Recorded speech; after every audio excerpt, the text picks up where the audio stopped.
Tonight, the same president-elect who made clear he wants no new wars on his watch and is also vowing to end the ones that are underway right now made quite a head-snapping turn.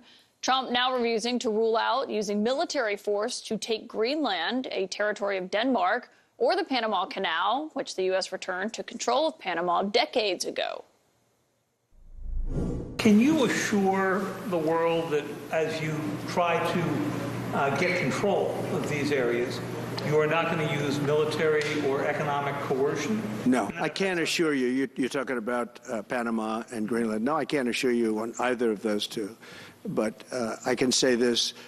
We need them for economic security. I'm not going to commit to that now. It might be that you'll have to do something. Look, the Panama Canal is vital to our country. We need Greenland for national security purposes. I've been told that for a long time. People really don't even know if Denmark has any legal right to it. But if they do, they should give it up because we need it for national security. Denmark would like to have a word about that. We've heard from officials there and in Panama who have rejected any talk of giving up their territories today. This has left much of the world to question whether or not Trump is serious and whether he would actually move forward with using military force. All of this is coinciding, I should note, with a visit that Donald Trump Jr. made to Greenland today for what was described by his team as a personal visit. Meanwhile, Canada was also in Donald Trump's crosshairs. Are you also considering military force to annex and acquire? No, economic force, because Canada and the United States, that would really be something. You get rid of that artificially drawn line, and you take a look at what that looks like, and it would also be much better for national security. So military force is off the table for Canada, but economic force is certainly not. I should note that Canada's outgoing Prime Minister, Justin Trudeau, who resigned as the party leader yesterday, responded saying, quote, "There isn't a snowball's chance in hell that Canada would become part of the U.S." But that was not all that we heard from Mar-a-Lago today.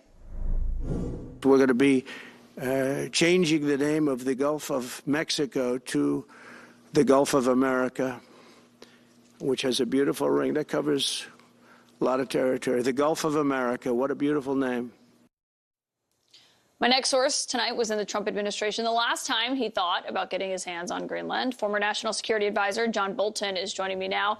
Ambassador, I'll ask you about the Gulf of America in a moment, but you were there in 2019 when Trump, this is not a new idea for him. He had talked about this his first term in office. You had actually argued in subsequent interviews that it would be good for U.S. national security. You thought that's the same argument Trump is making. Where do you stand on this after hearing from him today? Look, the Greenland issue is very serious. The question is what kind of answer is there to make sure that we don't lose our strong NATO position in the Arctic Circle that endangers, puts us in danger from Russia, and that we don't allow China to take advantage of its desire to be, hard for some people to hear this, but to be an Arctic power. The problem with what Trump is doing today is not the end result of what might be a quiet negotiation. The problem is by doing it all in public, because he likes to hear himself talk, he's making it harder to achieve his own objectives, certainly with respect to Greenland, but also with respect to Panama. The Canada stuff is just trolling Justin Trudeau. But on Greenland, this is very, very serious. Suppose Greenland became independent of Denmark and agreed to hold Russian or Chinese air and naval stations there. That would be, to say the least, troubling for the United States. So this question of the Greenland-U.S. security relationship goes back a long, long way. Donald Trump didn't discover Greenland today or back in 2019. It goes back a long way. And the way to resolve it with the government of Denmark and the local government of Greenland is quiet conversations. When Trump says all this stuff publicly, particularly about not ruling out the use of force, he is pushing the democratically elected government of Greenland and the democratically elected government of Denmark into a corner. Makes them harder for them to consider alternative solutions. So it's a real lack of situational awareness.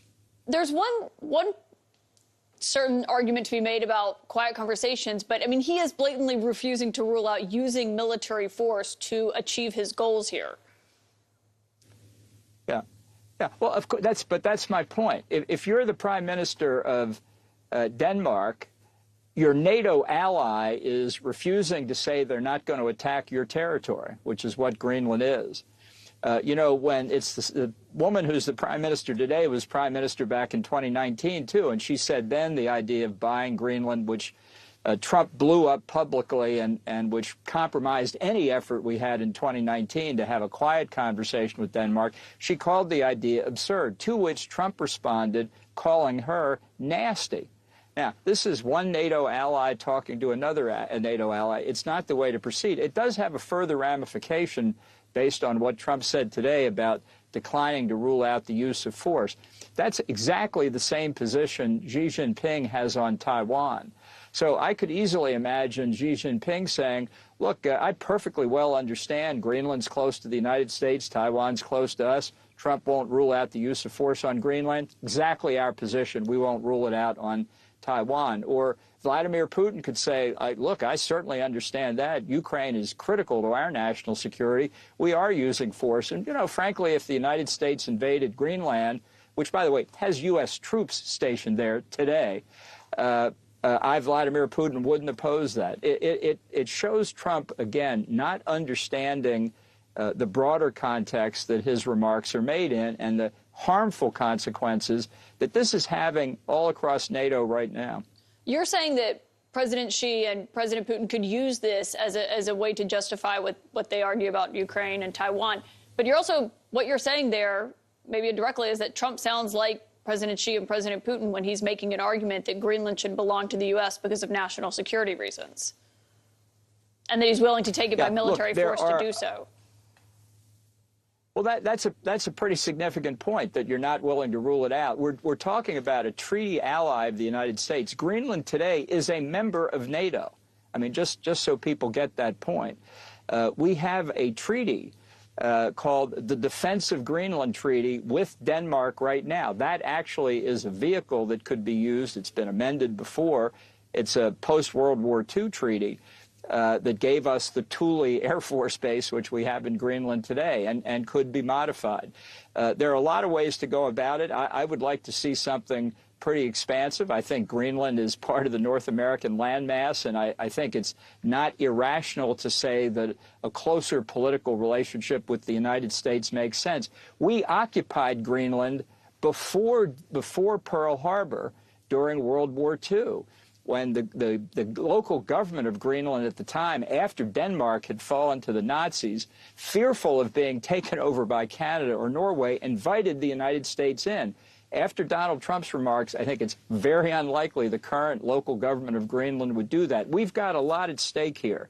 This is a serious issue. We've got to proceed responsibly. That press conference today and other things Trump has said is not proceeding responsibly. And what just baffles me is that he doesn't understand he's impeding himself from achieving the objectives he says he wants.